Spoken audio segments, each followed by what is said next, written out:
Hello, everyone. This is the start of the stream here, and I've got some interesting stuff to talk about. If you've missed the stream live, that's all right. It's going to be recorded. And I'm going to start off here by looking at EAX.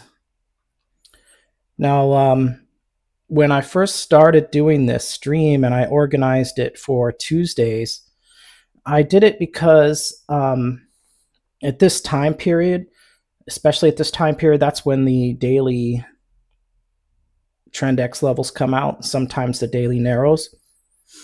It's not the start of the weekly because we already have somebody doing a live during the start of the weekly narrows. But Tuesdays usually tell a lot about what's going to happen that week. Sometimes on Mondays, there's like a fake move. Like, we had a little move up from Bitcoin Monday, but I'm starting to think, we might come back down. And sometimes once Tuesday starts going in a certain direction, it usually goes for the rest of the week. It's not always the case, but it can do that sometimes. So if you remember in last stream, I looked at the pumpers and dumpers on EAX, but this time I want to focus more on TrendX and really stuff that's just by a key level. But there's a lot that I want to talk about with the money flow this stream. I think you guys will really like this one. With that being said, I'll just get started with this. Not a lot of people in right now. I think people are just offline right now, but that's why I'm recording this. So on here, I'm just going to go ahead and start and look at stuff that's at key levels. And right here, you can kind of see what do we got here. It's kind of similar up here as to what's going on. I really haven't compared this column with this yet, but it does seem to give you more data up here, seeing how this is telling you, there's 1 hour proximity to key levels, 4 hour swings, and daily swings. So that's really cool. Let's see, ZEC is on there. ZBCN. Okay. So I'm going to look at some of these here. And what I'm going to do now is just kind of pull EAX off screen and pull up my charts. And I'm going to have this on another monitor so I can look at some of these and I don't have to go back and forth between apps to type them in. I always talk about BTC because it's important, as to what the entire market's doing. I probably won't go into a lot of detail on it today. I'll just do a short rundown of it, of what I think's going on. But some of these, I guess I'll try this Pippin. I don't even think I've ever looked at this one. An OL. I guess I can look at this too. I do want to look at a couple of the pumpers and dumpers because like AIA and Truth have had a lot of movement lately.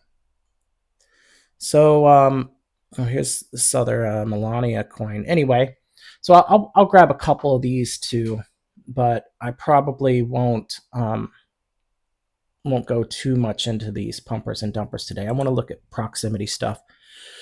And let's go ahead and get this started.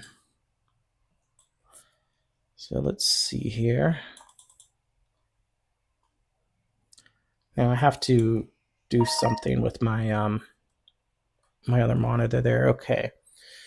Assuming everyone can see this, I'm going to double check on the Discord chat real quick.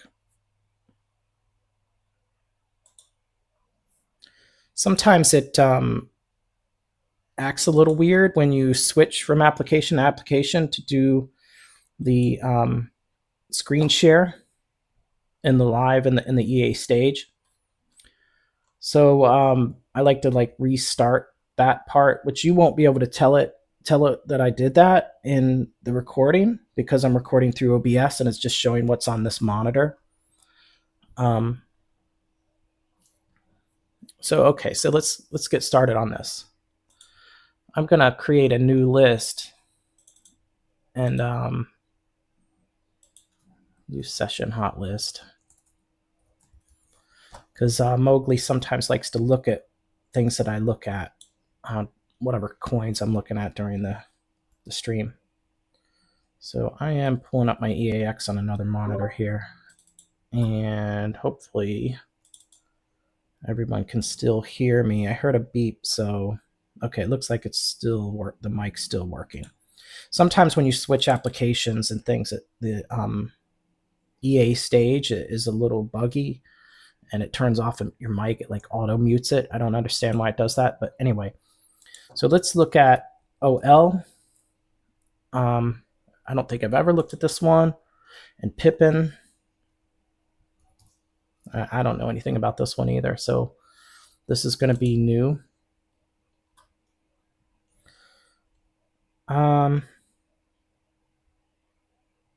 Dash, I guess. I don't know if I want to look at Dash, but why not? I'll put it on there. Maybe I'll do that one. Maybe I won't.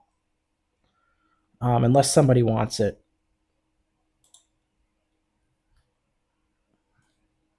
All right, so I'm going to grab a couple pumpers, dumpers. Well, I know I want to do AIA. I've been looking at that a lot. It's a mover, consistent mover.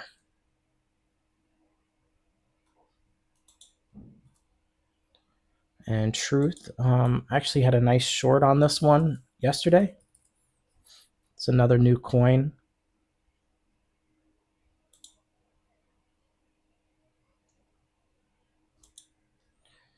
And how about, I'm not going to touch ALCH. Well, you know, I'll pull it up and I'll show you why I won't trade that thing. It just has this crazy volatility. It's just so unpredictable. And I'll probably knock that out first, even before Bitcoin. Melania, I don't like these presidential meme coins really, but it's moving. So I'm going to take a look at it. All right, I think that's good for now. And depending on how many people are in the stream, I might be able to do the stream fast and get it done quick. So we'll see. I mean, not a lot of people on like right now. So I think, yeah, this may be a shorter stream. Maybe not. We'll see. All right, so ALCH, I'll just get straight to this and knock this thing out. I wouldn't, if this is the one I think it is. Maybe it's not. Let me see here. It might not be the same one. Okay, I'm pretty sure it's the same one. I saw, no, maybe it was a different one. Okay, well, I will look at this. But what I was seeing on one, it had these massive wicks to the upside and to the downside. I guess it was a different one. And I just deleted it from my watch list. And I was like, there's no way you could trade something like this. Okay, it's not this one. All right, then this is on the list. This will stay. All right, so let's get to Bitcoin. All right, the important thing that I want to mention just right off the bat is that Bitcoin's at a major key level. Since I seen Bitcoin hit 108 and 111, I've been just harping on it in my channel, talking about how these are key levels. And they're new key levels since, you know, we made it to new all-time highs. But this 108, you know, if we're below it, it's going to be bearish if we don't get back above 108. Really, it's the edge of this gray box. But what I want to do before I look at that other time frame is just show you how it's been such a long time since this fast MA has crossed below the middle band on the monthly time frame. And that would be a major event if that happens. Now, there is confluence down here around 90, 92, even down to 88K. And technically speaking, it could dip down here and still remain in an uptrend. That would still be like a higher low.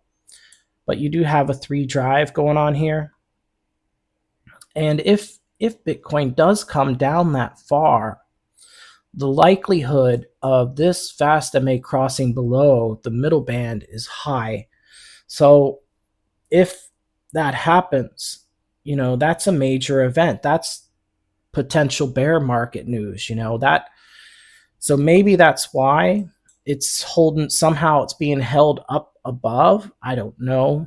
But we are on the edge of this crossover right here. And when this happens, you know, we're going down. Make no mistake. Well, if it crosses below this and doesn't come back up, say if it closes a monthly candle below this in 20 days, it would confirm a really bearish move.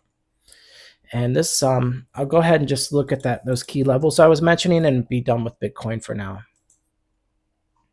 So it's, let's just get rid of TDIX and just show you here how it's been resistance, and it tried to become support but couldn't. And it just kept playing around on this level and couldn't.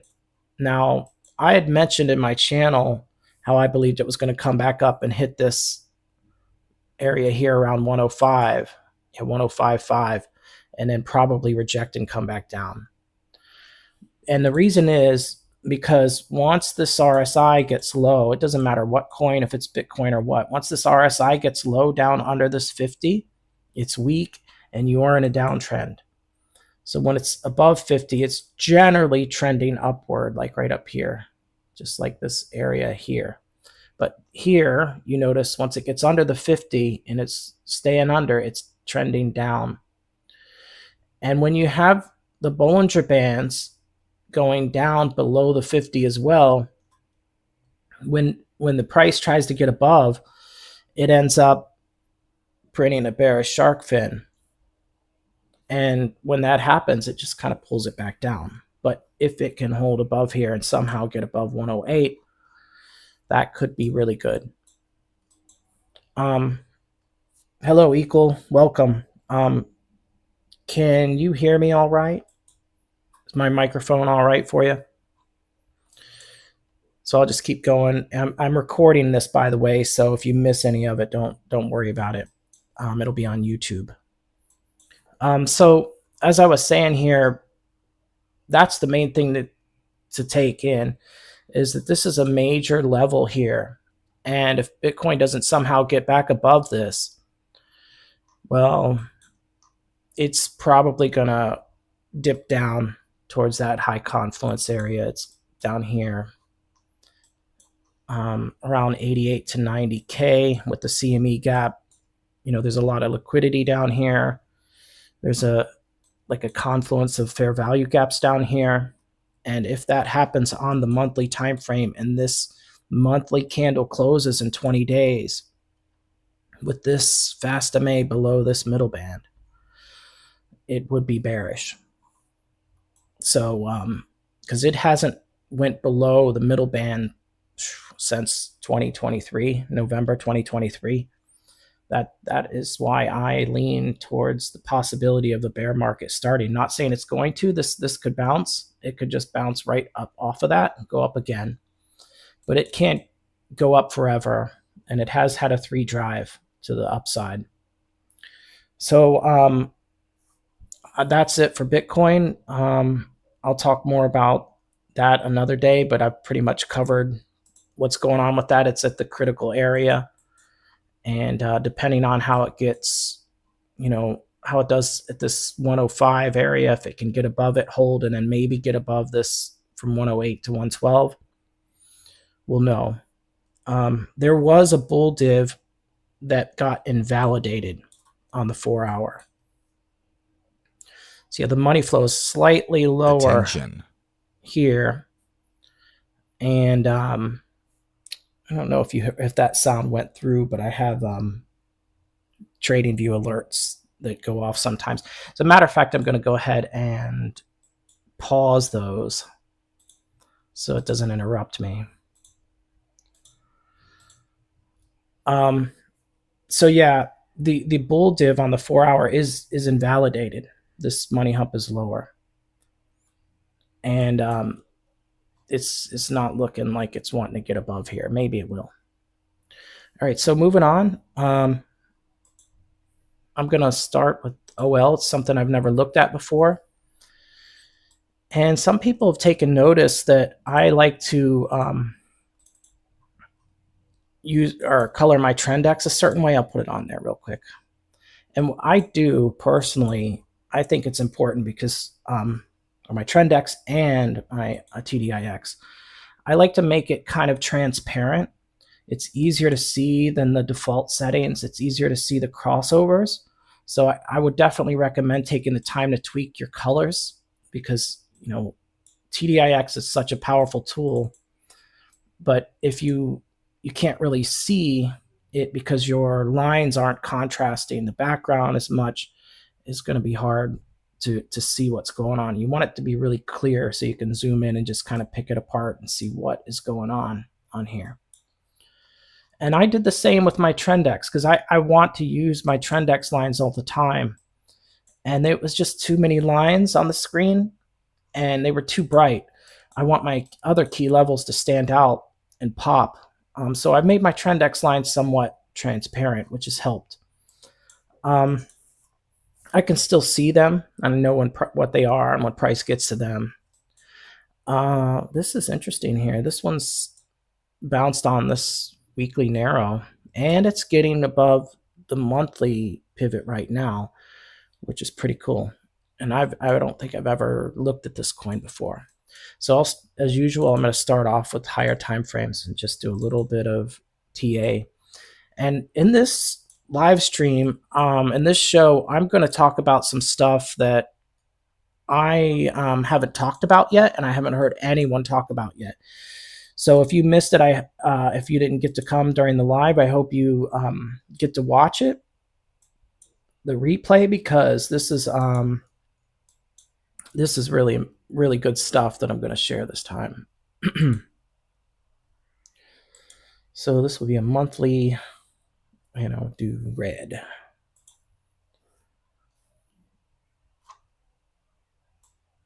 So as you notice, I mentioned this before, I like to have all kinds of templates because you got to set your key levels and you have to do it often with looking at new coins all the time. And it makes it so quick to have all these templates. And it really doesn't take that long. As long as you get the key levels that are above and below the current price, you're doing pretty good. Because it might be a while for it to get to that level, like even from here to here. So that's a couple of the major key levels right there. Now go to weekly and take a look at this thing. This takes a little bit. So I guess I'll go ahead and start talking about, as I do this, start talking about what kind of touching on the topic that I wanted to talk about as the main topic this time for this stream. And I would say this is going to be really interesting because a lot of people just watched Crypto Chris live recently, and it was good. I watched it too. I had to watch the replay because I couldn't catch it live because our time zones are so different. Being in Australia makes it kind of difficult to line up my time with everyone else's. But it was a good stream as usual with Crypto Crisp. I wasn't expecting him to talk about moving averages, and I was really surprised. Moving averages are great, but I don't use them for entries particularly. I use them as confluence, but they are great confluence. And it's something to keep in mind. I'm going to show you some things here today. I'll try to even start on this coin if I see the situation once I start looking at the TDIX. A couple more levels to mark, and I won't do them all. I will go ahead and just mark a couple more and move on.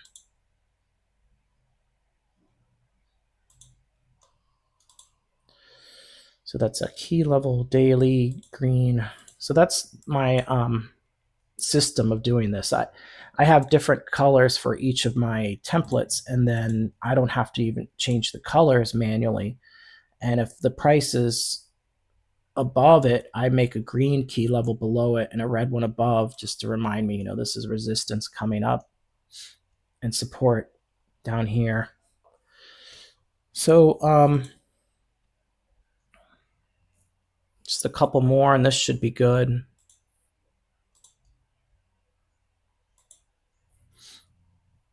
I may well, this one's a major level. I can tell by all the interaction with it right here.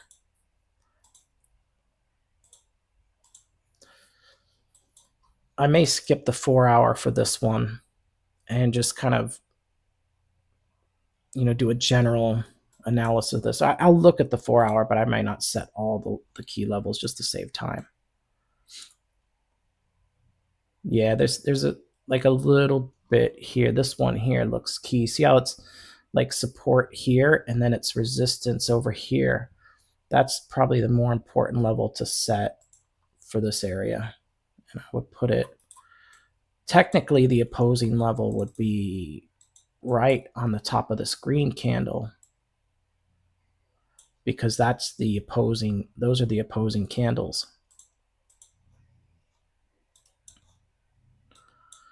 And so that would be a 4 hour red. All right. So I've never looked at this one before, but now I already set all my key levels and I'm starting to look at TDIX for it. No, it was a bull div here, but it wasn't over here. This is a confirmed shift in market structure. You've got a higher high here and a higher low. This is looking bullish. It's actually looking quite bullish, and I'll tell you why. But I'll go ahead and just put this here just to show people who don't know. I know you guys know, most of you, but you never know if somebody new is going to see it. So the price came down while the money flow went up, and then boom, you had a crossover here. We'll start looking at this indicator, one of these indicators Crypto Chris was talking about. Okay, it's a little messy, so wait until I'm ready to talk about that. So this thing came down to a daily key level, and it has bounced up from it. So this is in a bullish state. It's the market structure's bullish. It's moving from low RSI under the 50 to gradually going up, and it's pulling the money flow middle band up. This is looking pretty good, but of course it's in a no trade zone unless you wanted to trade TrendX. So we'll look at that too, because TrendX is one of the things I want to talk about today. And this here, it looks like it played out. You might say, oh, it just played out, it's done. Not necessarily. I often see these do something like this and then come back down, and then they really just reverse, totally reverse, not just have a pump, but from the divergence, but then they'll reverse here. So this could be the first higher low in the reversal. So if this has kind of been coming down for a while, this could be the reversal, at least for a little while. It may not go way up here, but you may have something like this, and you would want to lean bullish on your bias. So I would have a bullish bias for this OL, even though it's having resistance here. This does make the difference. So when you look at it, you see you're clearly above the weekly narrow, and like today, it's almost yesterday. In less than an hour, it will be yesterday. In 30 minutes, the new daily TrendX will come out. But this was a nice TrendX move here. This looks really good. So if you were using TrendX to trade, you could have done well on this one. It's above this. It's above the monthly. Depending on how it holds here, we'll see where it can go. Hello, Mr. Rasho. Welcome. Welcome. Hopefully you can hear me all right. I think my microphone's working just fine. I'm just continuing the stream, even though there hasn't been many people coming in and out, but I'm recording it so you won't miss anything. So as I was saying here, this is kind of bullish here with the daily narrow, the weekly narrow now being above the monthly narrow. And this, this happened yesterday, that this had this breakout is what it was. So I do, like I said earlier, I feel bullish on this one because of the 4-hour money flow. Boy, that looks good too right there. So when you zoom down, let's go to the 5 on this one because I can tell by the candles you're going to need a low time frame. And when you see something like when the daily narrow prints and the weekly on Monday, and you see price, starting out above it with a nice wick like this, and then it goes up and maybe rejects on, the first R1 or previous day high or previous week high, which these are all close together, so it's hard to tell which is which. Whether it's the daily, I think it's the weekly. But when you see this, one of the things you can do as price is coming down into the pivots, then you can just set a trend line and then just wait for a breakout. This isn't a really good example. Well, it's okay. I should do it from up here in this case. I don't always do it from the top. Like I showed in my other videos, I do. That's a good spot for it. You really want multiple touches without a candle closure above it. So that would have probably been the place right around here. And you can kind of tell it dropped before it got to it here, and then it rejected, hit this wick on it. So then when you have it doing stuff like that, you know that your trend line is in the right place. And when you see a wick like that, you can tell, but then it's starting to get pressure from the pivots, and it broke out, retested, and then here was your entry if you wanted to trade TrendX, and that was been a pretty sweet entry. See, this is still bullish in my opinion. It could retrace, but with that money flow on the 4-hour, like I showed, it's definitely still bullish, and I believe this is a reversal, a higher time frame reversal. So if I traded this one, as long as Bitcoin didn't dump like crazy, I would have a bullish bias on this for the time being. And this is definitely a nice bull div here. And, you had your higher high and then your higher low. So the market structure's changed. So that one's good. Done looking at that. I've never looked at Pippin before.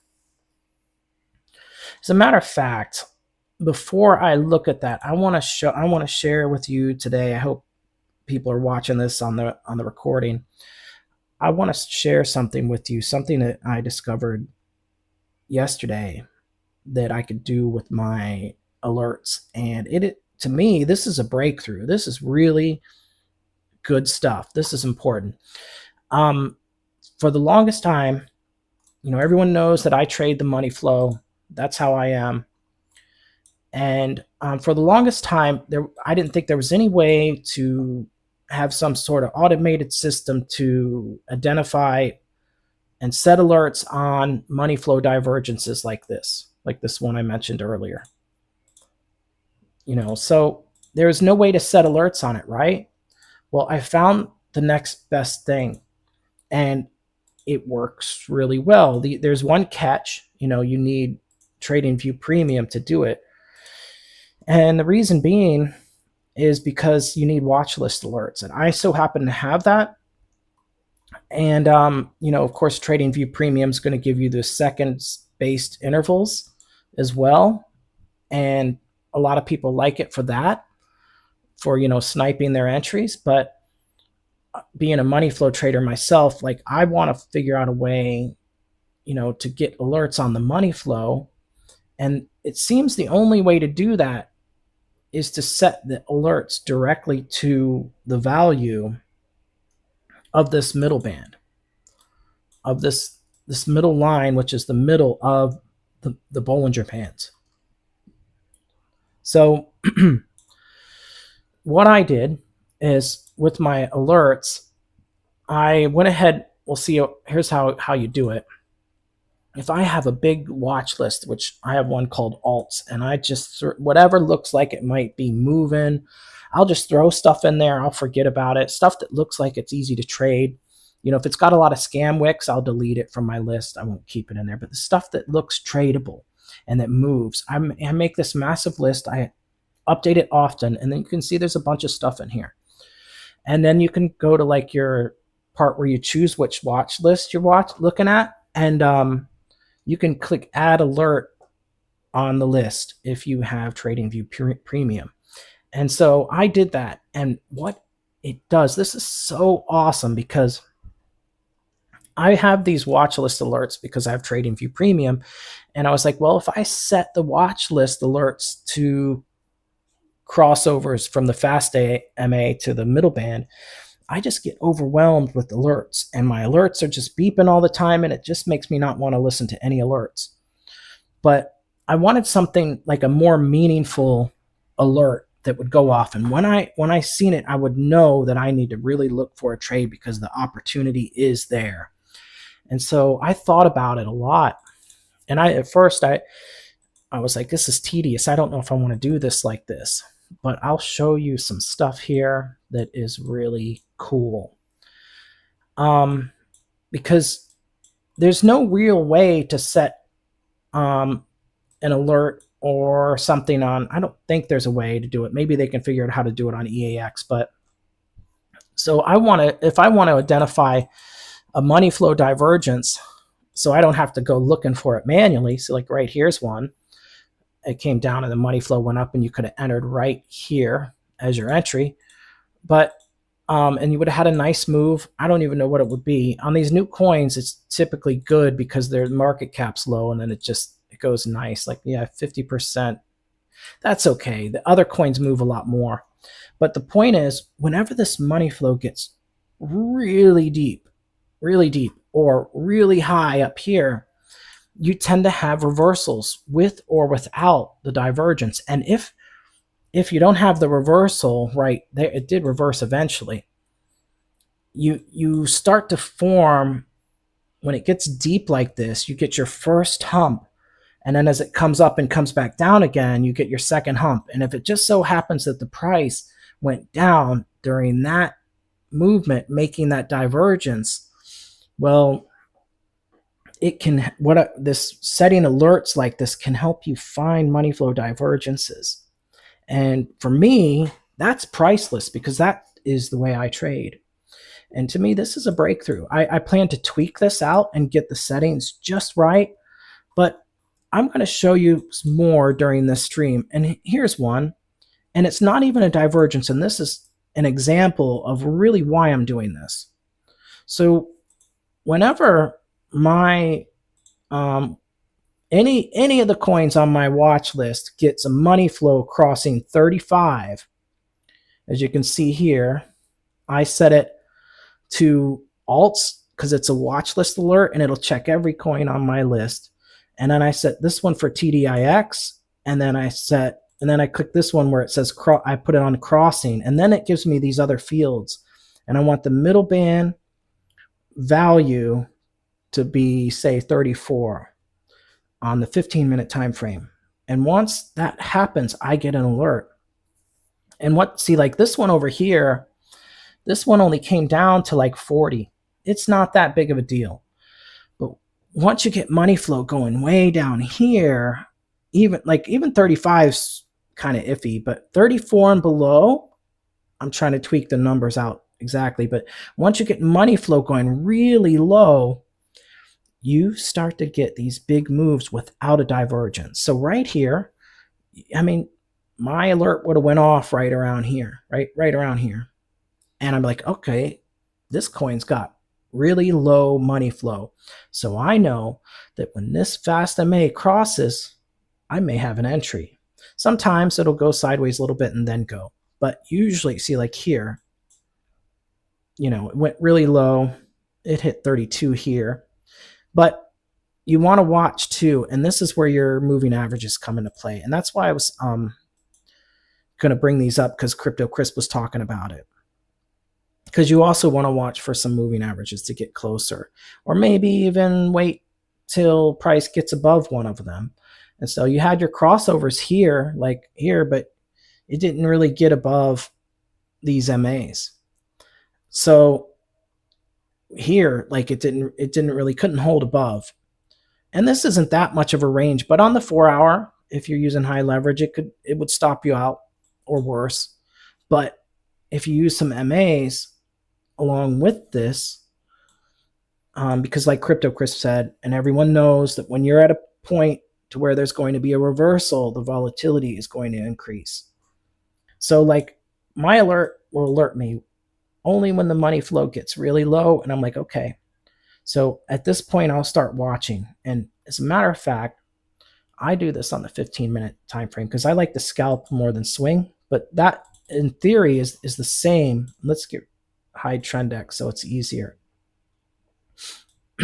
So I want to show you some instances of this and why it's so good. And let's look at the bearish scenario this time. So if the money flow got way up here, I would get an alert and it would say, hey, the money flow is high. And what I would know is when it starts getting below the MAs, I've got a short trade right here. And you can use different MAs. These aren't even the best ones, but I'm just using some random MAs. And once you know, like after you had a crossover, maybe you get it, the price goes up a little bit more and you got a divergence, you could have taken that. But once you really start getting below the MAs, after this happens, you know, because if you took this shark fin here, you would have been toasted. But you want to wait for a couple like types of confluence. So the money flow goes high, you start getting a fast MA going below again. Then you got your MAs, you know, or your price going below your MAs, flipping from the bullish ribbon to the bearish. You've got some really good trades right here. And by the way, the MAs that I'm using, I'm only using like 3 of them. And it like I said, it doesn't really matter which MAs you use. You just got to back test and see how price reacts to it. So on 3, 4, and 6, that's really 5, I am using the 21, the 50, and the 200. And this is just random. I don't think it really matters which MA numbers you use that much. I really don't, except for the 200. That's the most important one. And I think the 200 SMA is by far better than the EMA. So the 21 and 50 is what I'm using here, but that doesn't really matter. I just wanted to show this in case you were curious. But the whole theory of this setting watch list alerts on money flow is deep. And let's get rid of these lines. It's just too much. So as you know, as price moves, your fast MA is going up and down a lot. It's fast. And then your slow MA is a little slower. And then your money flow is just the center of your Bollinger Bands, and it's even slower. So it's kind of like you've got faster gears turning into a higher gear, and it takes a lot of overbought RSI to pull that money flow up slowly. Like this could go up like this. You could go high like this case here. Like it could go up into the overbought area on the RSI, but then the money flow just didn't get anywhere. This wasn't really a big move. But when you get the money flow way up here, well, you've had a major move, because it's like in like, say, let's say compared to like first or second gear, it's in like 10th gear to get that money flow up there. The price has to be really overbought for a long time to pull those Bollinger Bands up. And look how you'll see these bounces of it. It's like up, down, up, down. It's like it's trying to drag it up, because if it gets too far away from the money flow middle band, it starts going into bear shark fins, bearish shark fins. So it's pulling it up, and then you finally get, it's like, okay, let's pull you back down again. But in this case, you know, I would have got this alert, and it would have taken a while, but I would have put it on like another little list. So I'd be like, okay, this one's got some money flow. It's going to have a trade in the near future. This is a 15-minute time frame, and this one would have taken a while. But say if I had my alert set around here, I would, till I wanted to really want to short it, was a day. But sometimes it's really quick. And in many cases, you don't have to wait for the divergence, because this one has the bear div. You know, that's a bearish money flow divergence, because the money flow is coming down as the price went up. So this would have been your reversal up here. And as a matter of fact, once you know that that's there, what I like to do, it gets so simple when you do it like this, so simple. Just get your trend lines, you know. It'll probably look better on another time frame, but you start using your trend lines here, and just like that. It's all it takes. You got your one touch here, 2, 3, 4, and then you see the price getting volatile when it reacts with the trend line. You know you've got the right trend line, and then price comes up for the bearish retest, wicks on it a couple times. You're looking for an entry for here, and that would have probably been pretty nice, because this, you know, 15-minute, let's just say you got in around here. 13% in 3 hours. That's pretty good. But it wasn't just that. Something Crypto Chris mentioned too, when there's going to be a reversal, sometimes you'll get an initial dip. In this case, it had a dip here. Nope. Came up, bearish retest, dipped again. Nope. Then you had it. And it just couldn't get higher again. And you finally got your first lower high. And then you got, you know, like a lower low than this one. So there's your market structure shift in the bearish market structure, and there's your reversal, and it went way down here. So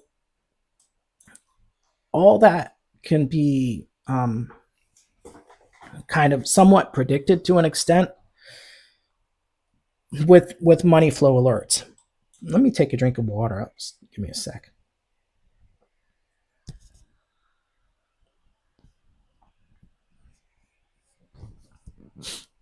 So that's something I'm going to talk about a lot in this live stream. This is so cool, because you can set your alerts to the actual level of when on the scale. So like, and that one's the bullish one, but this one will be like the one for bearish stuff. So the middle band is the edge of the money flow. And when it gets to 65 or 4 even, like, maybe I'll put it at 66. I think that would be better. Then when it gets there, I get an alert. I get a sound, whatever sound I want. And then boom, I'm like, okay, something's going on here. Then I'm watching that one from that point, and I'm waiting for this to happen. Then I'm entering the trade, and it's that simple. But there's not always a divergence, and that's what I was going to say with this. Let me try to just look at another coin, since I've looked at this one for a while, and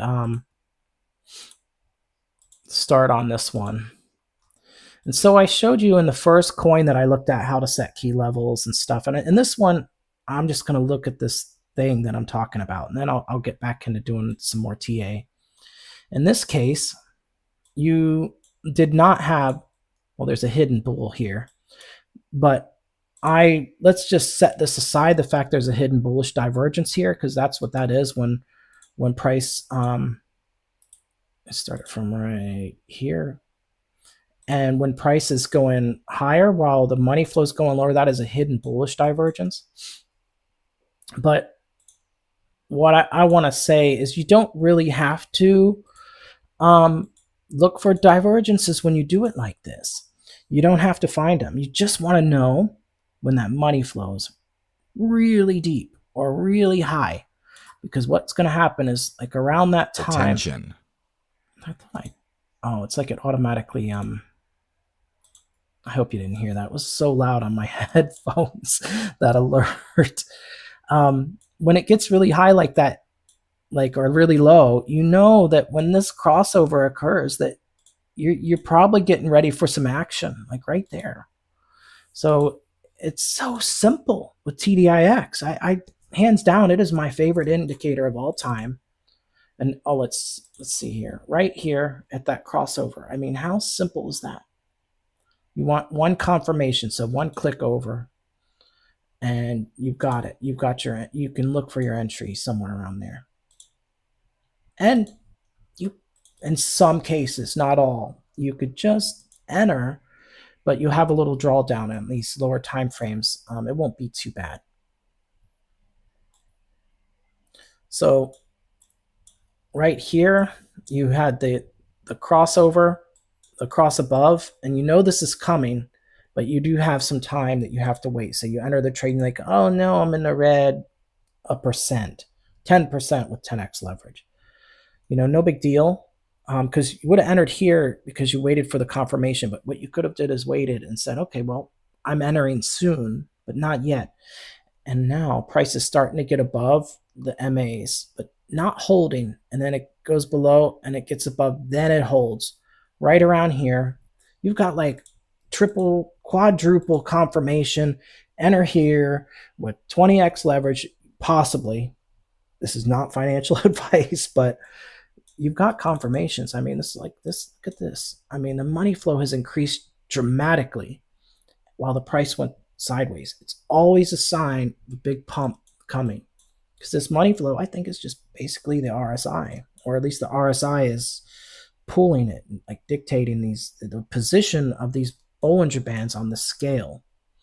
So here's your warning shot, low money flow. Here's your second, thing. Get ready. You got the crossover.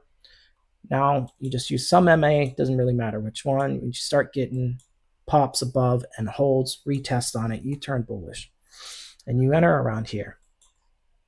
And it's that simple. But the whole thing of this 20% in 5 hours, that's great. That's like 4% per hour. Heck yeah.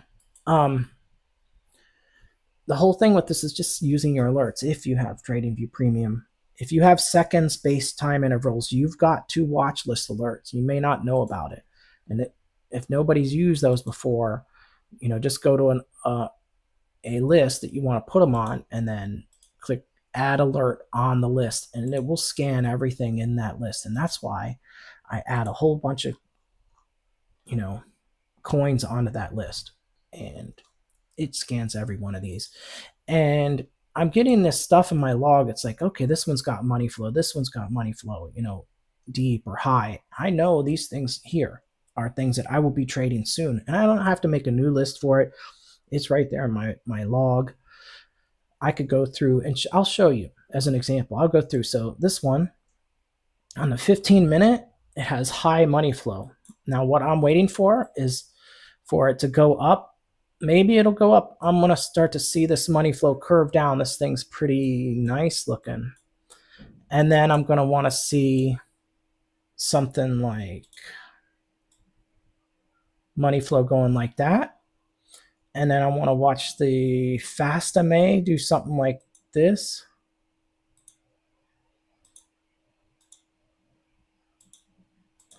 And as it does that, and this would be white on my, as you get something like that, you're going to get your reversal. What you're going to have on price when that happens is price is going to kind of go,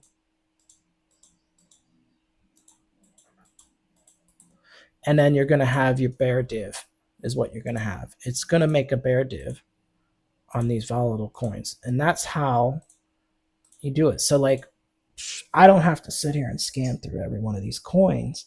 I've got my alert that say, hey, the money flow is high. That's it. And it checks them all. So that's my way of trading money flow, how I'm evolving it.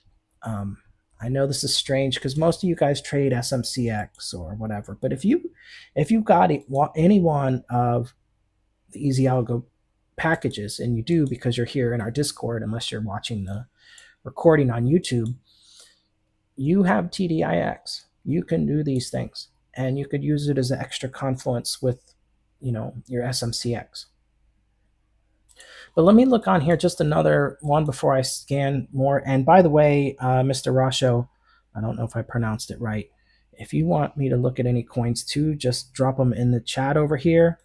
And or if you want to come on stage and you want to chat with me, you're welcome to. Just throwing it out there. There's not many people online right now, but yeah. So that's what's going on here with this money flow. Like in this case, like here's, I'm just zooming in on something, some random thing where I see a big hump here. You know, this would have been so simple. Like in some cases, there's a good chance that all you have to do is enter when it crosses. Not always. Like in this case, it crossed and it went down. But what it did, you know, when it doesn't go in the direction you think, it's printing a divergence.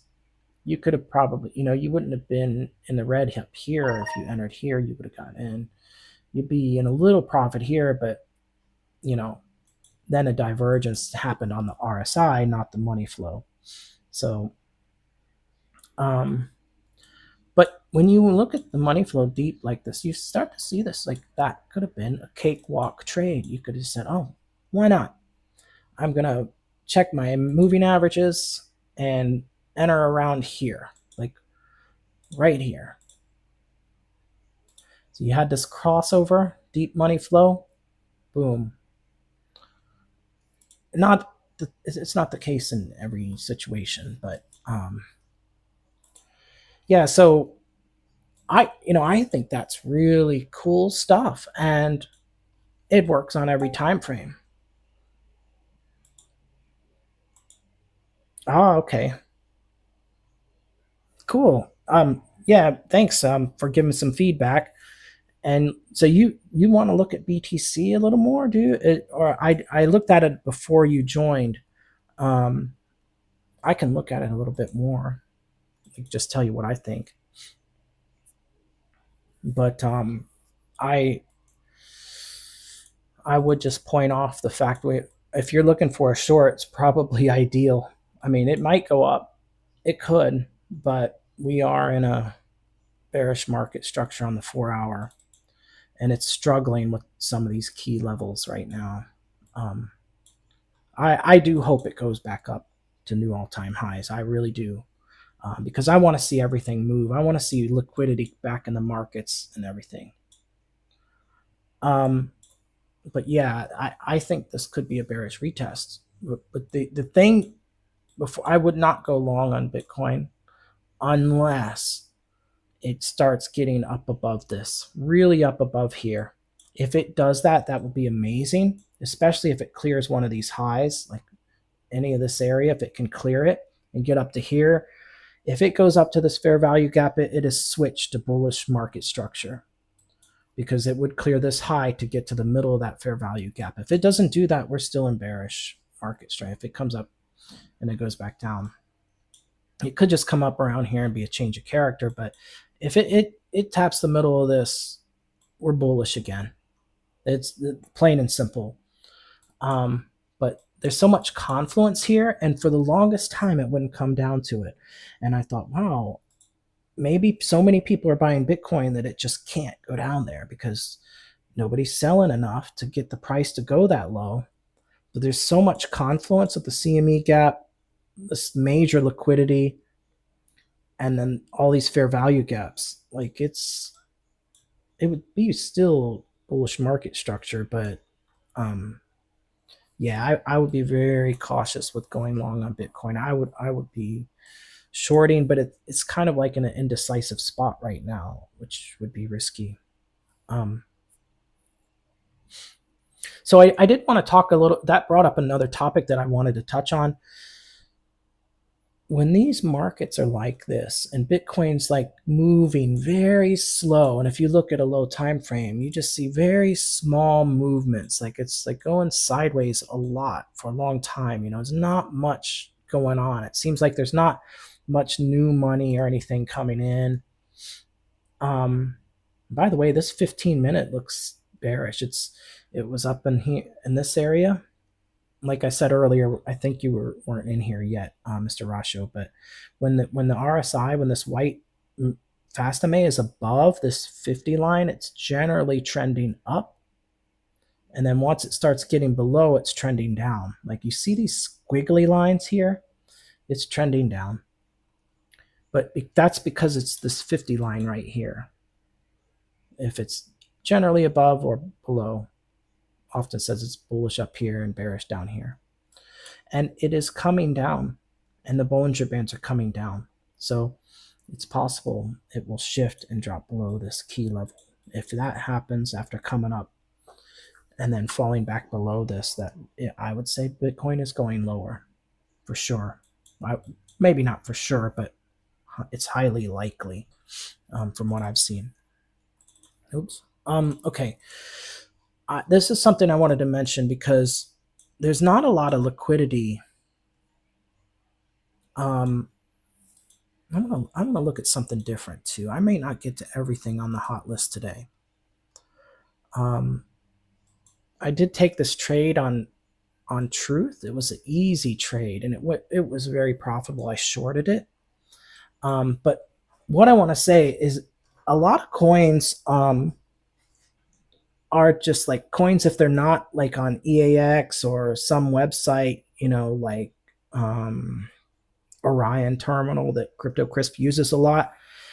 If you can't find something that's volatile enough to trade because everything's just like having tiny percentages of, pumps and dumps, and it's just not enough volatility to trade it, when you use these watch list alerts or alerts on the money flow, you negate all this noise. You really do. It just takes all the noise away. And that's why I'm a money flow trader, because there's a lot of noise with this fast MA. It's great. And these shark fins are excellent for scalping. Say if you had a high time frame bias, like your 4-hour. Just as a reminder, like I'm going to show you this, and I don't talk about it a lot anymore because I used to trade like this, and this is how I became profitable using easy algo tools. And right there's your crossover. You're in bullish sentiment on the 4-hour, and then from that point on, as long as this fast MA is above this middle band, you're bullish. So when you go back down, let's say like the 5-minute, after that line, you're looking for longs this whole time from here up. Of course, that's where you start using your shark fins. That's where let me hide all these lines. There's too many lines here. All right. Now, of course, you would want to use indicator X if you were going to do this. Okay, that's good. But you're bullish from this white line on. And that's when you use your shark fins. That's when you're scalping. You could even do it on a 3-minute or 1 minute or something, but the 5-minute has less false signals than those lower time frames. And you would look for a shark fin under the value line. Like right here is your entry. And this would have been liquidity. Can't see my liquidity lines, and when I try to adjust the color of them, they don't always want to maybe 60. Let's see if that will work. No, it's just for some reason it's been kind of buggy lately to where the color scheme doesn't always react when I change it, but there's a liquidity line here. So anyway, that's where your shark fins come in. These are good entries. These shark fins are, but there's sometimes where there's one like this that ended up not working. So that's why I often say, like in this case, there was a shark fin here, but another thing is like it's coming down. The RSI was up, now it's coming below, and it just had its move around the 50. So sometimes you want to wait for extra confirmation or use your MAs and say, okay, or this crossover. Like say you had a super shark fin here, that would have been an excellent entry. But if you wanted to be really safe, right around this crossover, which is right around this time it crossed this back above this 200 SMA, because that yellow one's the 200. So it had a nice bounce on the 200 too, which was good. Once you start seeing that confirmation, you can enter here, and you don't have to get in right there. You just need to catch it in the direction it's going for long enough to take your money out, to get your profit and take it.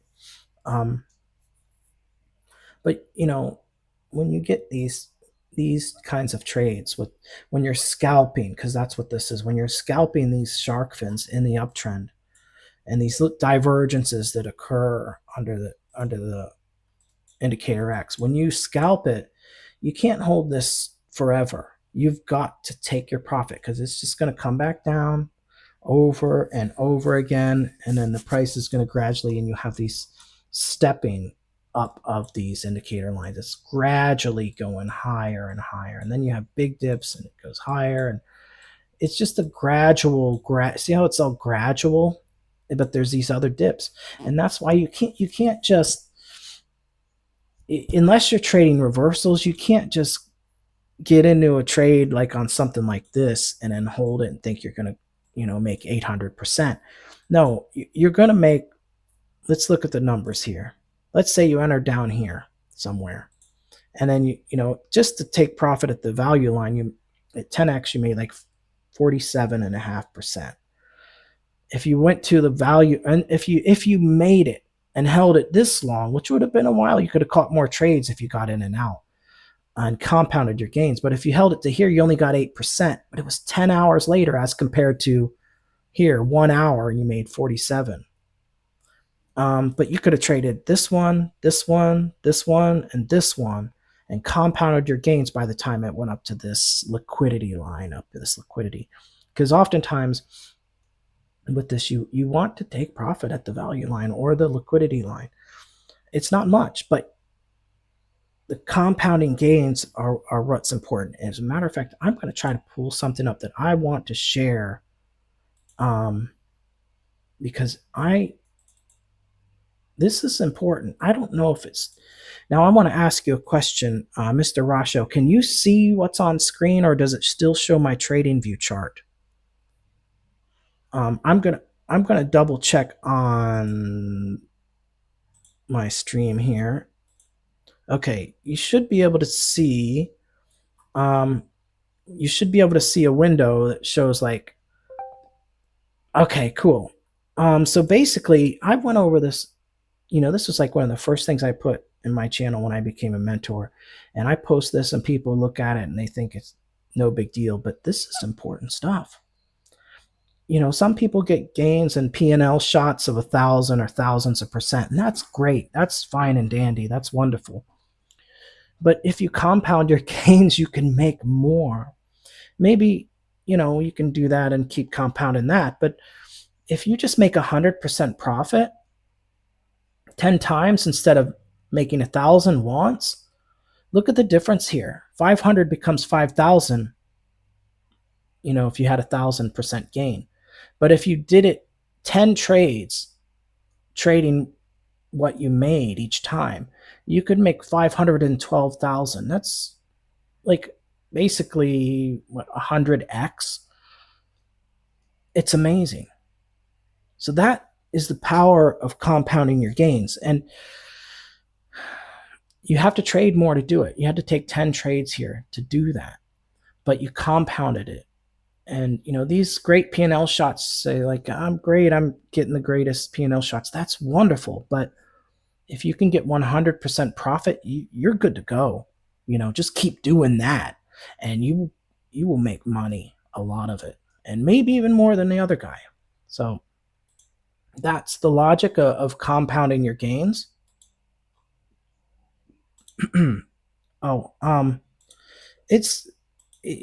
There it goes. Okay, I had to restart the stream thing, like, because when I do it in the EA stage, it sometimes it glitches out whenever I switch applications of what I want to screen share.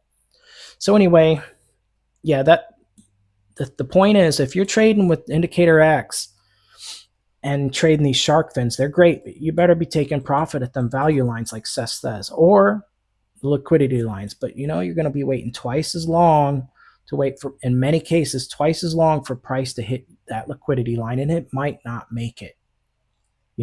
Here it did. Like, but here you took profit here, and then you got in here potentially. And then you could have traded 2 trades. And like I said a little bit ago, the goal is to compound.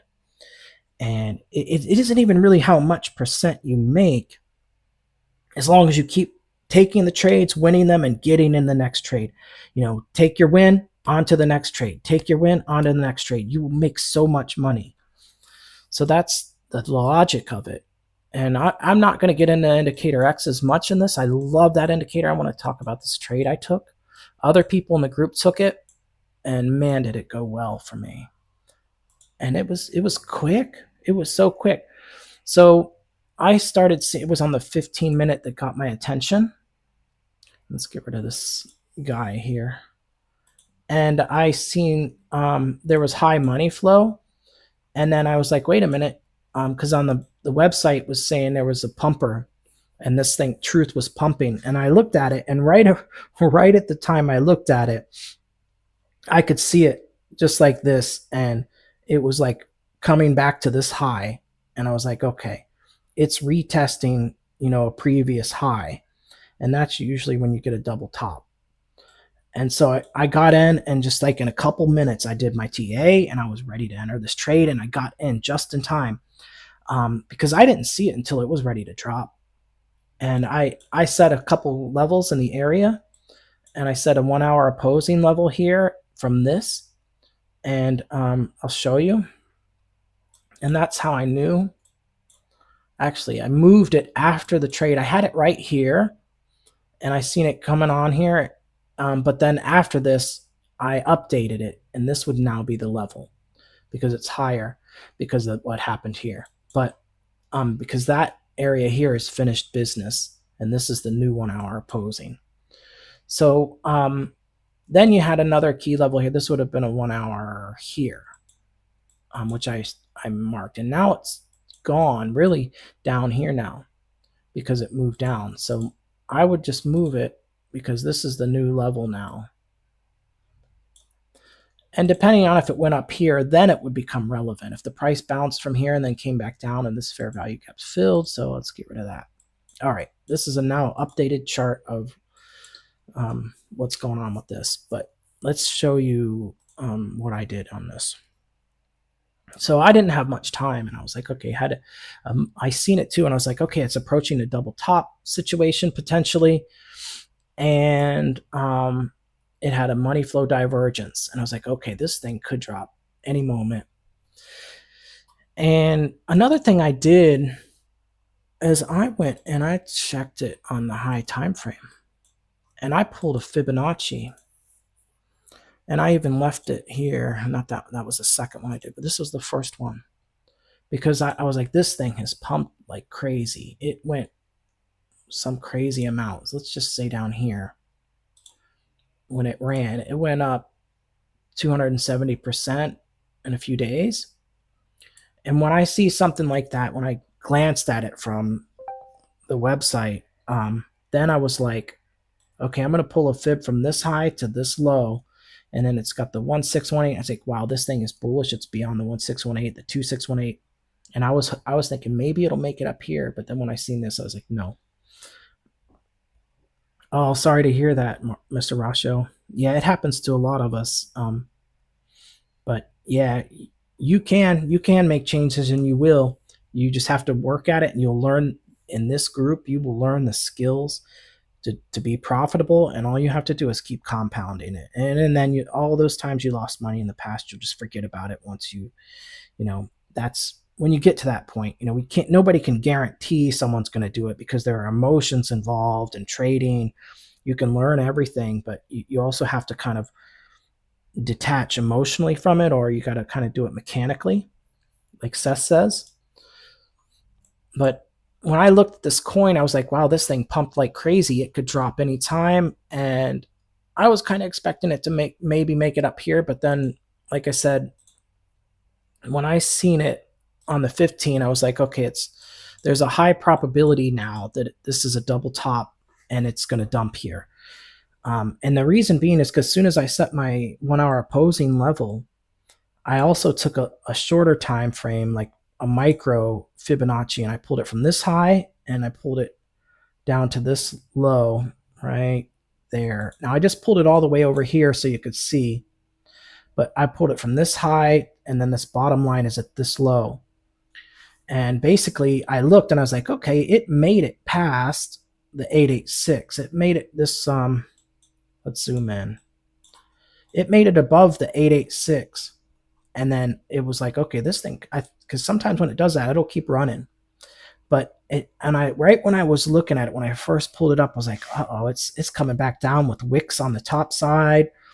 And it got right here. As soon as it dropped below, back under the 886, I was like, that's it, I'm in. I entered the short. I pulled this little level here.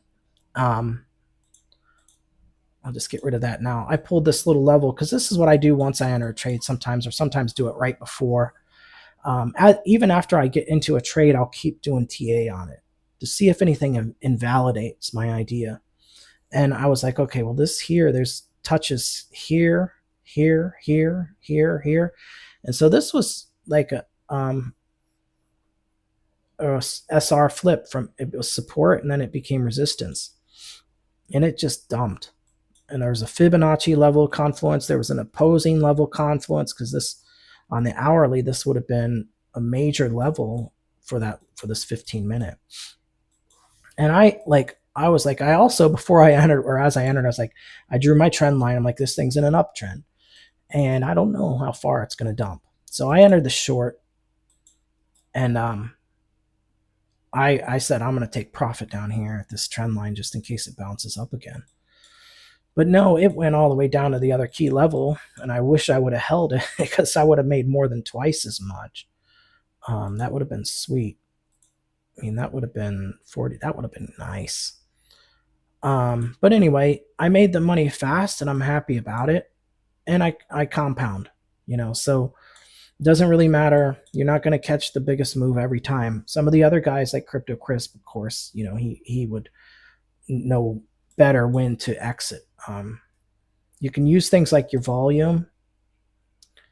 It's loading. I think oh my goodness, my internet is messing up here. You can see this. I know the people that are watching the recording can see this. My internet is messing up, so give me a moment. I'm going to kind of set my headset down and try to use my secondary internet.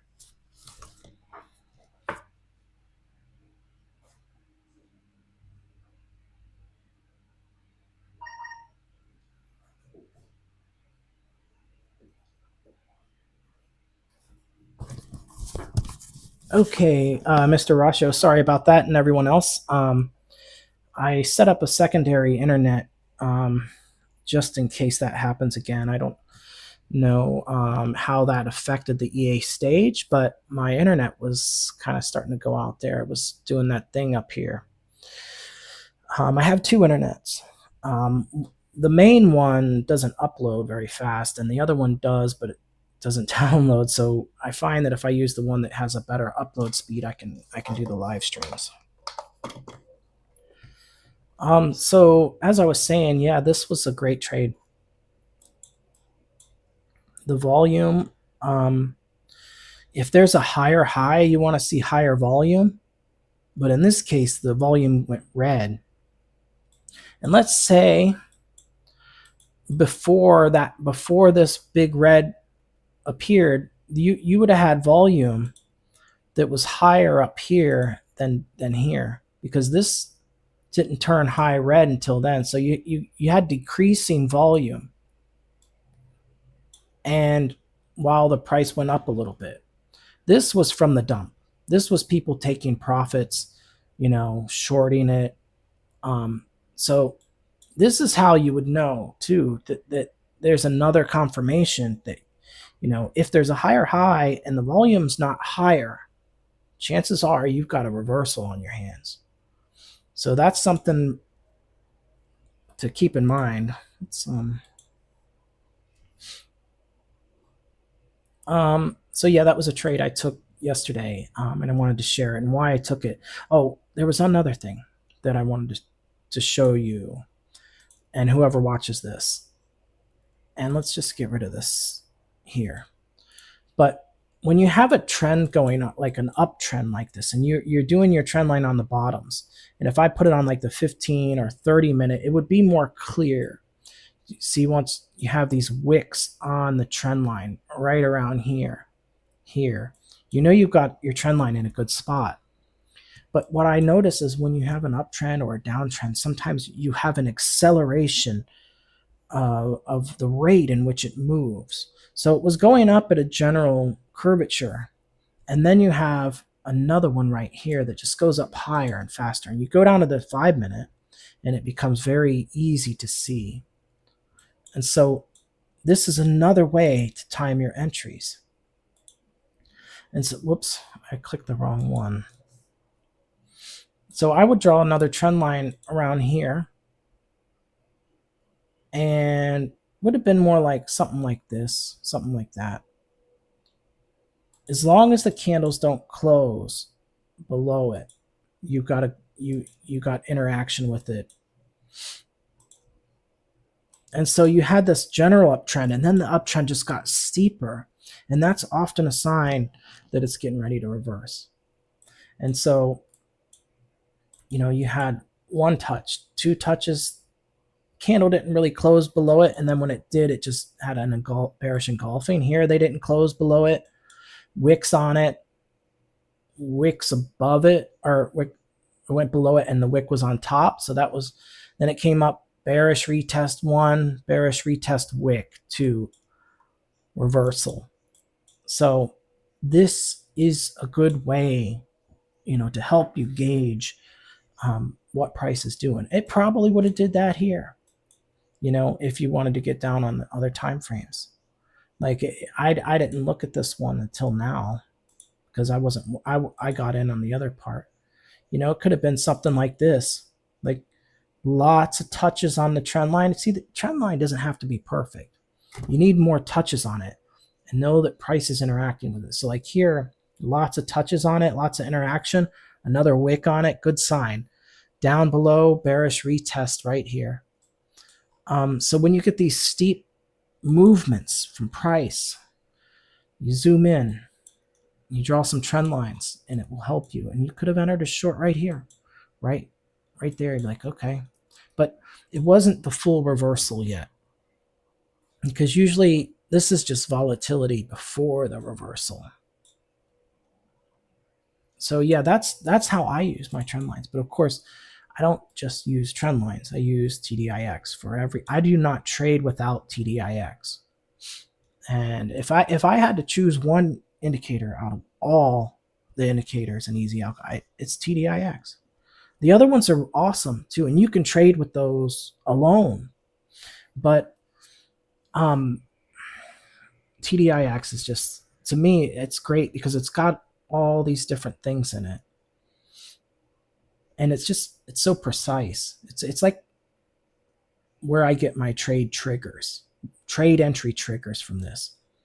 All right, so I totally went sidetracked, and it is okay. The daily narrows have come out, and I missed AIA because I was talking.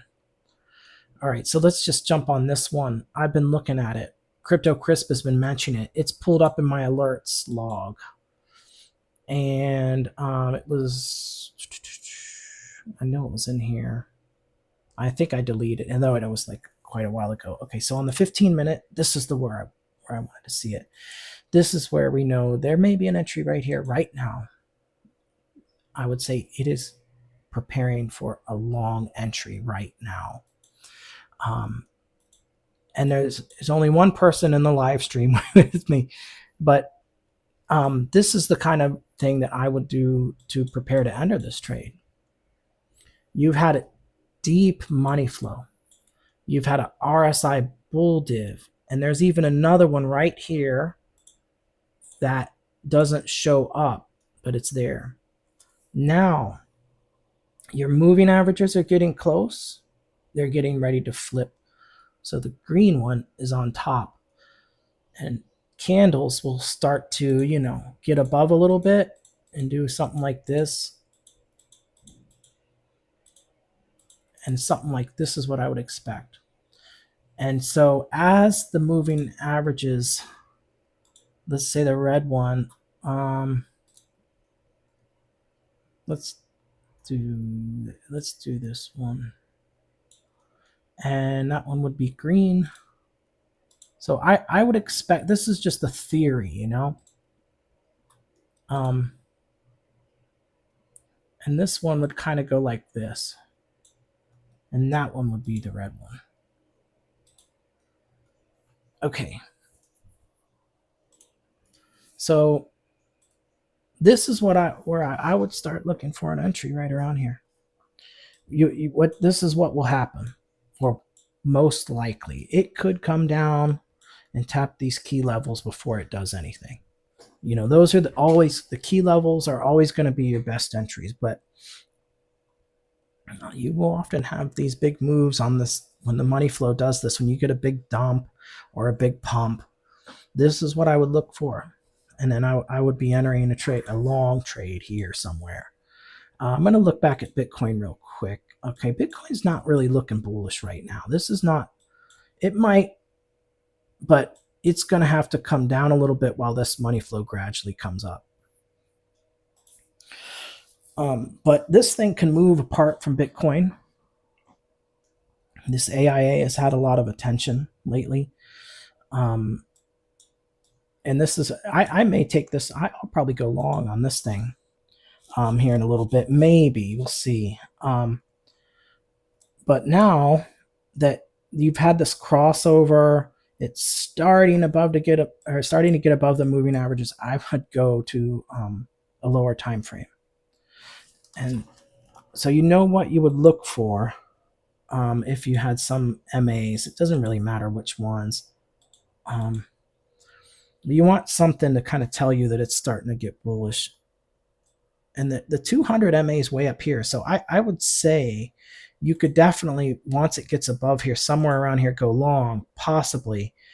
And it's on the 15-minute. That's pretty far.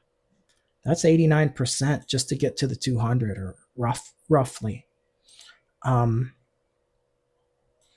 pretty sure I'm going to go long on this. Usually when this fast MA gets above 60, or it gets up here, and then you start getting pumps. But you want to be cautious because you're already getting bear shark fins. So you have a little up and down here, and then it'll go. It's got to retest. It's got to get above and retest these MAs. It has to consolidate.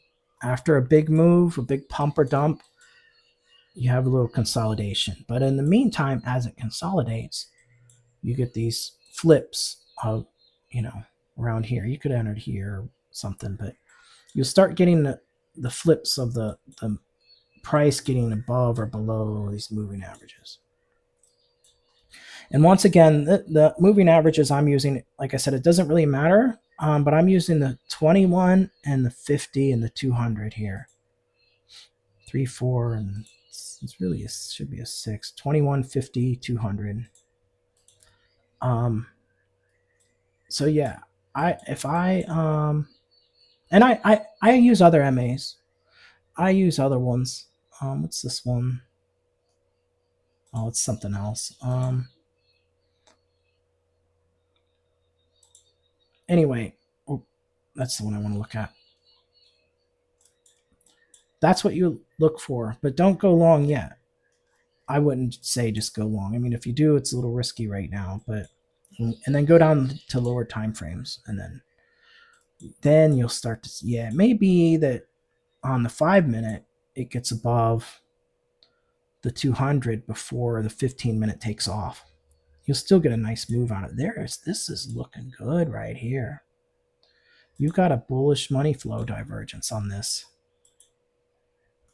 and it's waiting to play out. It hasn't even played out.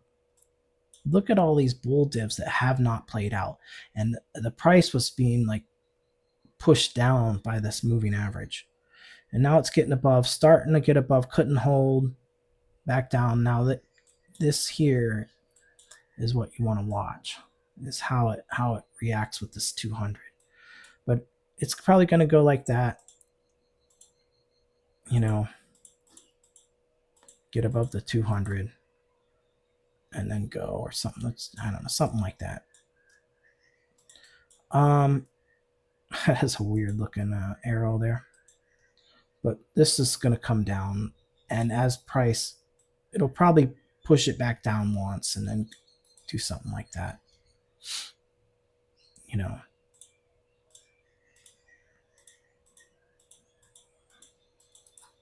possibly. So that's what I would look for. But there's definitely signs here. Definitely signs. And, you know, never underestimate the money flow, especially when it's been deep for a little while or really high. It just takes a lot of the noise out of this up and down fast MA, which is great for your trigger. But yeah, so that's AIA. Now I have been looking at this one, and I've been looking at it on different time frames, and I've set all these key levels, and it had a killer move way back here. I mean, isn't that incredible? Like from this level, it's a major level. 1,200% in 1 day and 8 hours. That's incredible. And then it's retraced, you know, how much? So far, 88. Well, it can only go down 100%, of course. But what you can do, what I would do, and put that in there. Let's hide that guy. All right, I would go to a higher time frame. Let's just say the daily or something. It'll make it easier to click on. And you want to click on the low after this high, because when you do Fibonacci's, it goes from like low to high, low to high. So this one, it's had a low, a high, a low, a high. So I would pick a low here and then go to this one. And let's pull it close since that's a daily. Right there. And now when I go down, this here is very, very telling. Very telling.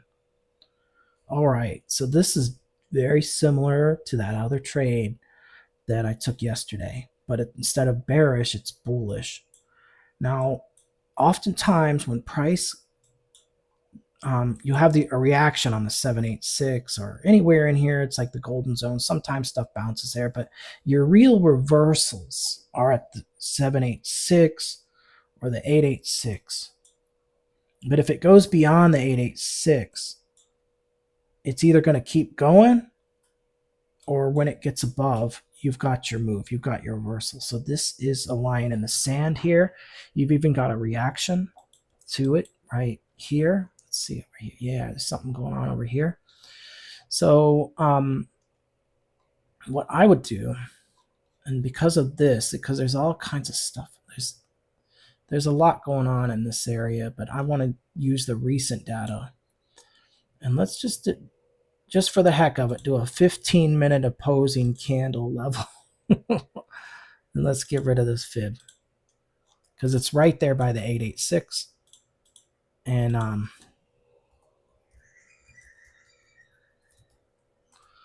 oops.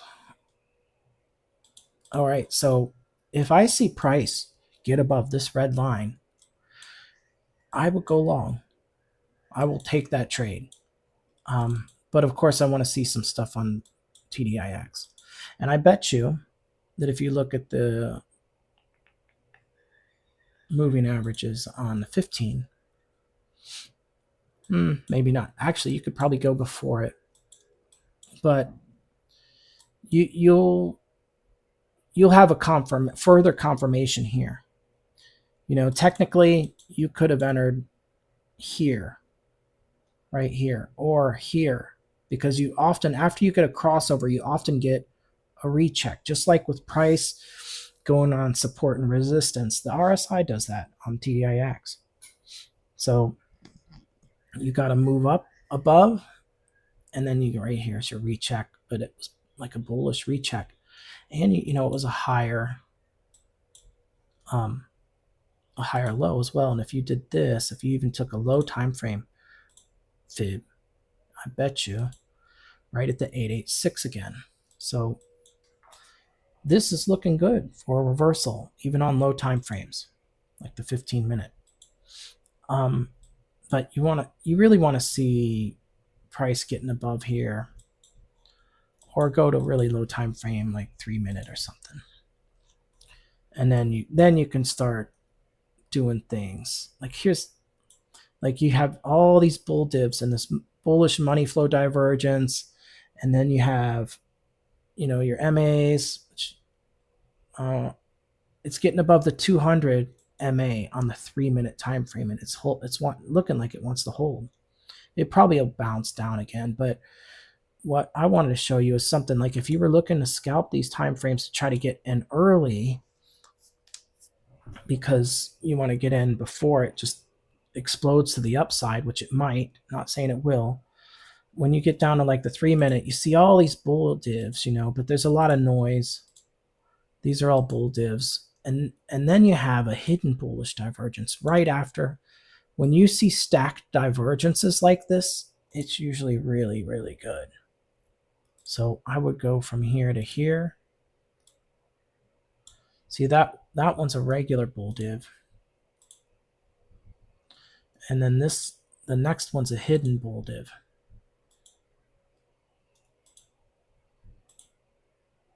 And that's the one that always throws people off. And I see these as they play out all the time, because I'm a money flow trader. That's what I do. And this is the kind of thing I kind of want to post this right now and share it, but everybody's like offline. So except for me and you, Mr. Roshko, or Rosho. Sorry if I mispronounced it. And hey, if you have a microphone and you want to join the stage and chat, we can do that. Just let me know and I'll send you an invite. It is the second hour, and I like to have people to talk to during the second hour if you wanted. But yeah, as I was saying, when you see regular bull div and then a hidden bull div, it means the price is running away. People are seeing the reversal. Here's your 886 bounce with a hidden bull div. Even on a 3-minute, you could have technically taken a scalp and made 13% in 21 minutes off of that stack divergence. But you don't trade for the divergence only. That's just confluence, but it's strong confluence. But you had money flow divergence, RSI divergences galore. Even one here, like even right here, TDIX won't show them all. You have to train your eyes. Like it's just a little higher here, and the price is just a little lower. So this is a trade entry that I may take, but I don't know. I mean, there's trade entries all the time. This one does look juicy. So I kind of want to, I might even just enter on 2x and then just forget about it and then go do something for the day, because it's a pretty safe entry. And even if it goes down further, it won't be that much further, I wouldn't say. And I'm not that I'm going to trade it on 2x. I'm going to trade it with some leverage, but oh, my internet's messing up again.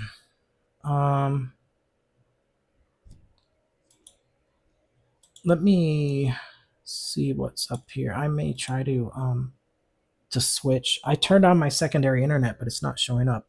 So you guys on the recording, just bear with me.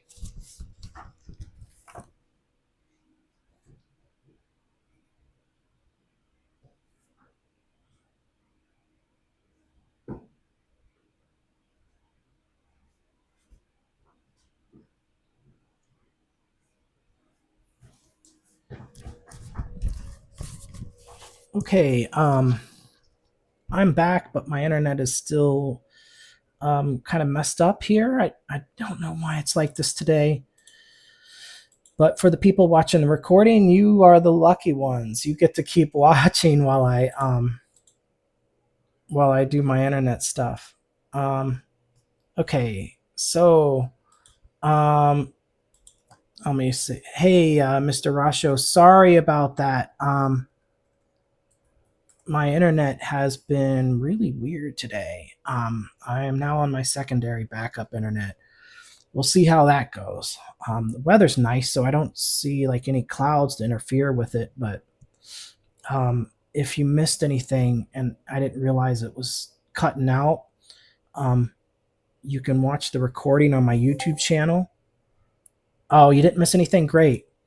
But yeah, if you click on my profile image, it'll have like a link to my YouTube channel, and I will upload this later today. And I may cut this one a little short. Normally, I like to do this 2 hours, but this has been a unique stream, and I really think this whole thing with setting alerts on the money flow is such a breakthrough.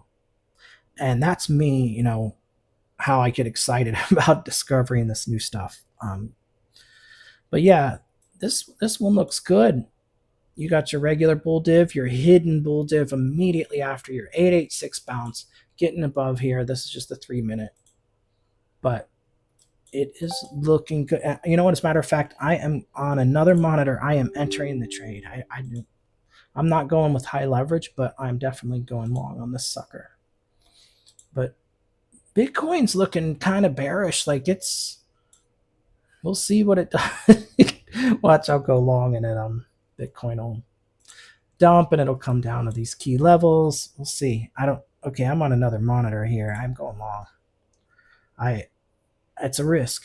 It's actually probably not the best time to enter. As a matter of fact, I'm just going to get ready to enter the long. And then I'll go if I see another entry trigger. I'm going to wait a little bit. I'm going to be smart about it as I try to be even more confirmations. But I'm setting up my trading terminal for Bybit on the other monitor, and I want AIA.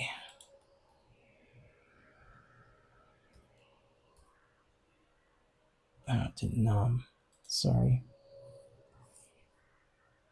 There we go. Okay, now all I got to do is enter when I'm ready. I'm not entering yet, but soon I probably will. This 15 minute is getting above the moving averages. You really want to see it get above this red line. If I entered here and it didn't get above the red line, I may exit, but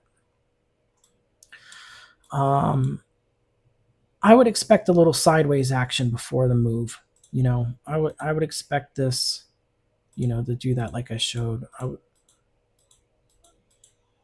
Something like that. It takes time for these trades to play out. Cool. Yeah, thanks. I don't have a very big YouTube channel, but I'm growing a little bit, very slowly from the people in our group, and I'm getting better at it. I've learned a lot from this group myself, so that's why I share what I know, so that other people can learn too and start their journey. So yeah, this one, I already did my TA on it. AIA, it is bullish. This is the 886 right around this opposing level. It's bullish if it gets above it, but with this money flow, let me show you another scenario that might occur. It may go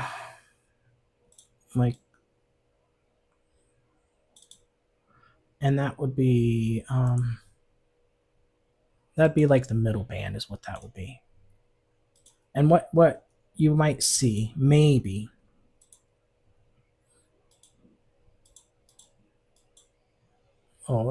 maybe like this.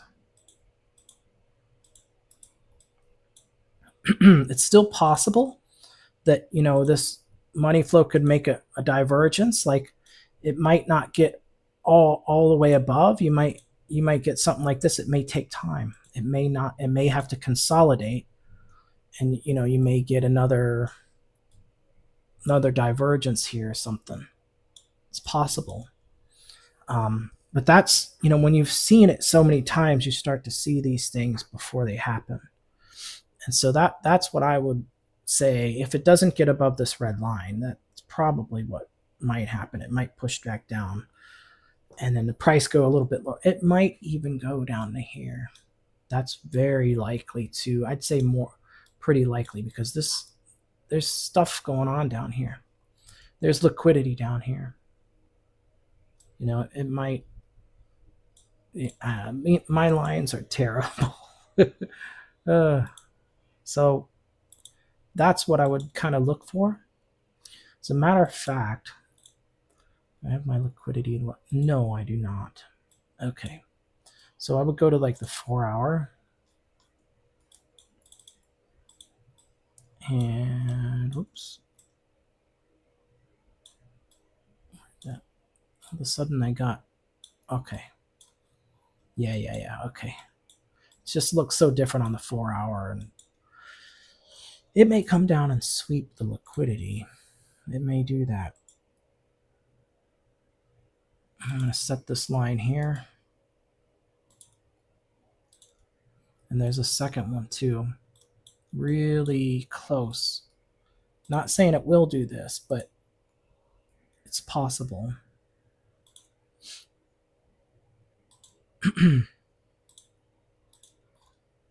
So there's a reason it could go down here. There's liquidity down here. If it doesn't make it above this 15, it's going lower. Like, because this is the 886 as well. Maybe an hour opposing level would be better. Usually is. This, yeah, right there. That's another resistance that's kind of major. And this is support, believe it or not, right below. All right, a couple more levels I didn't have marked out. So there might even be a 4-hour here. I bet you there is. No, not yet. Not until this candle closes. All right. So I've got a few more levels here. But as you can see, there is a reason it could come down as it consolidates and then put in a bull div. Guys, I wanted to look at more of these coins here. I already looked at Truth and shared the trade I took with it. It's in a similar situation as AIA. There are probably some other levels around here and some liquidity. I haven't done all the TA on this one yet. But there's liquidity off of these wicks down here. I'll just be lazy about it and make a liquidity box is what I'll do. And just kind of say, okay, there's liquidity down here. Why is it? I keep clicking it, but it's not. All right. That would be red or green, I'm sorry. And it's not a fair value gap. Okay. So there's a reason for this one to go down a little lower too as it consolidates. So I was thinking of looking at some of these other ones that I looked at Pippin a little bit, but didn't do the TA on it. I'm just going to look at it, and I'm not going to really set all the levels, but I'm going to look at the money flow. I'm going to look at it. It had this hidden bull div that played out. That's done. It's coming back down. You're not really going to have anything happen until this money flow comes down below the 50 and does the curve somewhere, and then you get this fast MA interacting with it. It may, well, let's look at the 4. It's coming down. It looks like it's possible it could keep going up, but I think it's coming down.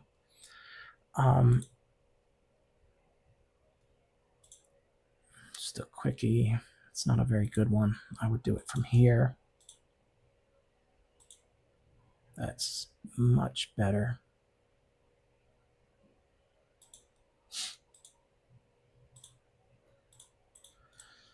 And you got some resistance here. I can just see it.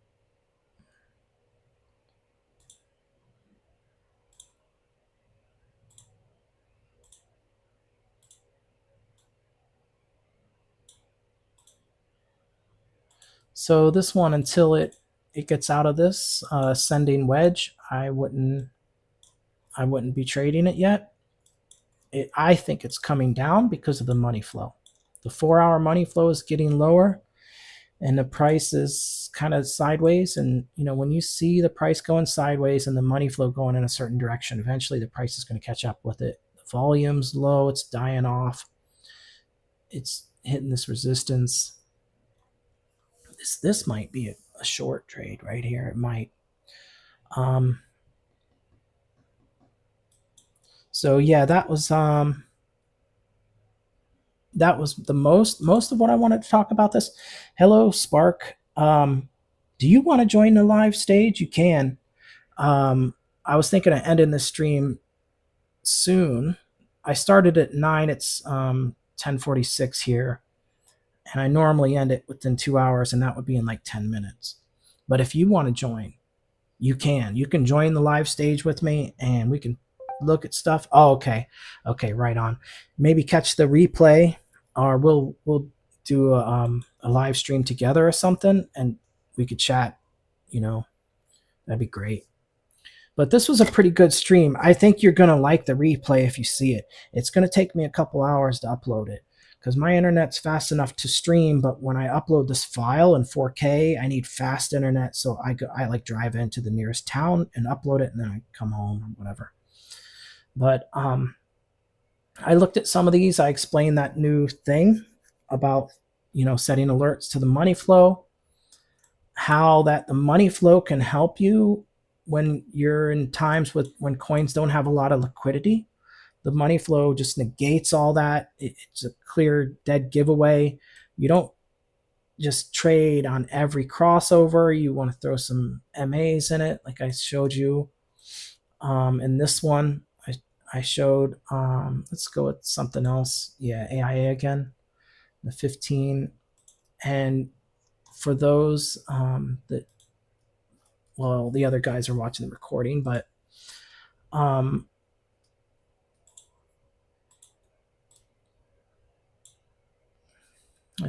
some of these are, well, I'll leave those on for now. Anyway, these were the 21 and the 50, which I was using during this stream, and the 200. 21, 50, and 200. So yeah, you had the deep money flow. This is a trade I'm prepared to take if we get above this red line. That's a key level, an opposing 1 hour. And right through here is the 886 as well. So if price gets up above this and these MAs start to curve up, you have a big move on your hands on this AIA. I mean, let's say it gets up, even if you went here, just to get to the 200, you're looking at 50, 60%. With 10x leverage, or even 5x, it's nice. So yeah, this one's good. Mowgli, I think he watches the replays sometimes, so the recording of the live, and I think you probably see something going on with this later by the time you do. Yeah, Spark FX says $40, and he's probably right. He's been doing amazing things, and he'll look at this website called Stackin'. I still don't find. Yeah, I will screenshot it. It's actually, now it's in the live, so I mentioned it. Everyone, Spark FX says the AIA is going to $40, and I trust that it probably will, because I've seen him make other predictions, and they were like pretty good. So I think they were spot on. With that being said, the idea is that it's possible that this Bitcoin dump may end around the 17th of this month in 6 days. Maybe not, it may continue, but it's possible that that's where we'll get, right around that time, get the final pull down. Maybe we will go down here to 92K and hit the CME gap and all this. But yeah, so as a matter of fact, it's close to the 2 hours that I do for my live stream. And I have had an interesting day with internet difficulties, and I've got through the main thing I wanted to talk about. I didn't get into every coin like Melania. This looks like it would have been a great short up around here somewhere, but I did not get in on it, obviously. This probably would have happened, yeah, before I even started the live. So I wasn't even looking at this. I would have missed it, but that's what I would have done. I would have had a trend line. I would have waited for a break. It didn't even make it to the retest. That's pretty bad. It's already happened, so I would not try to short that. It's already happened. As a matter of fact, it's printing a hidden bullish divergence right now. It's had its dump, and this is on the 5-minute hidden bull div. So I would not go long on this. That's all I'll say about this thing. And I would definitely wait. Oh, you know what? When these candles get in the way like that, this is something to mention. If the candles get in the way like that and it can't reach this from this bottom to that, then it's invalid. If it comes down further and this money flow goes down further, then it can reach it. Then because it has to be on this hump, on this low where you draw your line.